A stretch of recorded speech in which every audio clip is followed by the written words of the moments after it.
সুপ্রিয় দর্শক, মগরাহাট থেকে আমি আনোয়ারুল হক। আজকের বিষয় ভারতের সংবিধান, ভারতের সর্বোচ্চ আইন। ভারতের সংবিধান ভারতীয় প্রজাতন্ত্রের সর্বোচ্চ আইন।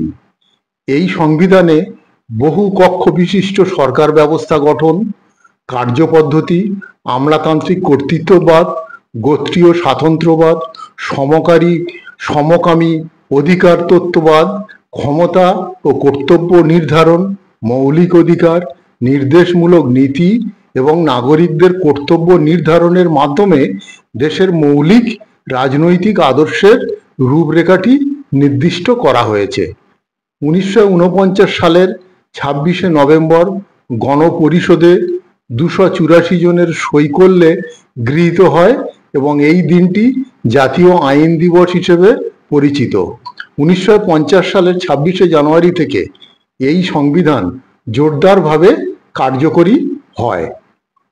এবার সংবিধানের উল্লেখ্য বিষয় যে 1930 সালের 26শে জানুয়ারি জাতীয় কংগ্রেসের ঐতিহাসিক স্বাধীনতা ঘোষণার স্মৃতিতে 26শে জানুয়ারি তারিখটি সংবিধান পরিচালনার জন্য গৃহীত হয়েছিল। সংবিধানে ভারতীয় রাজ্য সংঘকে একটি স্বাধীন সার্বভৌম সমাজতান্ত্রিক ধর্মনিরপেক্ষ গণতান্ত্রিক প্রজাতন্ত্র রূপে ঘোষণা করা হয়েছে। এই দেশের নাগরিকবৃন্দের জন্য ন্যায় বিচার, সাম্য, স্বাধীনতা সুনিশ্চিত করা হয়েছে এবং জাতীয় ও প্রাদেশিক সংহতি সুরক্ষার জন্য নাগরিকদের পরস্পরের মধ্যে ভ্রাতৃভাব ও গোত্রপ্রীতি সুজাগরিত করে তোলার জন্য অনুপ্রাণিত ও উৎসাহিত করা হয়েছে।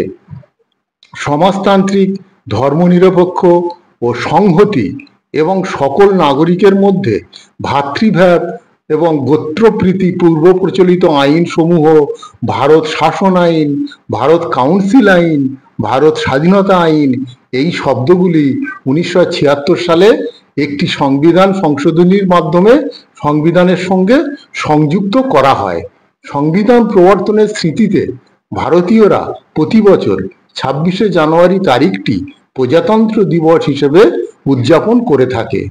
ভারতের সংবিধান বিশ্বের স্বাধীন সার্বভৌম রাষ্ট্রসমূহের মধ্যে বৃহত্তম লিখিত ও দুষ্পরিবর্তনীয় সংবিধান। এই সংবিধানে মোট 25টি ভাগে 470টি অনুচ্ছেদ, 12টি তফসিল এবং 105টি সংশোধন বিদ্যমান। ভারতের সংবিধানের ইংরেজি সংস্করণে মোট শব্দ সংখ্যা 19,05,000। এই সংবিধানের প্রবর্তনের সঙ্গে সঙ্গে পূর্ব পরিচালিত 1935 সালের ভারত শাসন আইনের চিরকালের জন্য বহাল রাখা হয়। দেশের সর্বোচ্চ আইন হওয়ার দরুন ভারত সরকার প্রবর্তিত প্রতিটি আইনকে সংবিধান অনুসারী হতে হয় এবং সংবিধানের খসড়া কমিটির চেয়ারম্যান ভীমরাওজি আম্বেদকর ছিলেন ভারতীয় সংবিধানের প্রধান স্থপতি। তো সুপ্রিয় দর্শক, আজকের ছিল এই বিষয়। এই ভিডিওটি যদি আপনাদের ভালো লেগে থাকে, আমার চ্যানেল অল ইন ওয়ান, যেখানে ধর্ম এবং রাজনীতি ছাড়া সমস্ত বিষয়ে ভিডিও দেওয়া হয়, সেই চ্যানেলটিকে সাবস্ক্রাইব করুন, লাইক করুন, শেয়ার করুন। যদি ভালো না লাগে তাহলে ডিসলাইক করুন। ভালো থাকুন, সুস্থ থাকুন।